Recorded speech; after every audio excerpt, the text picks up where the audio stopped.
paling besar dalam sisa. Baik. Kalau kita kata ada 1,000 tan sisa makanan tu, sisa makanan ni dalam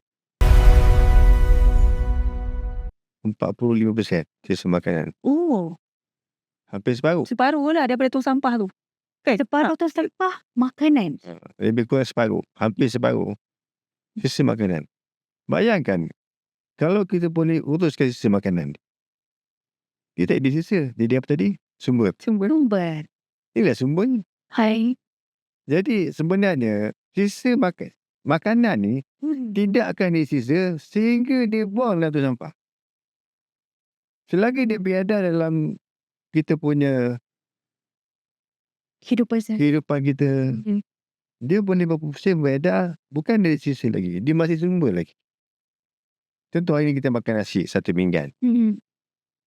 Kan? Kalau nak bagusnya, makanlah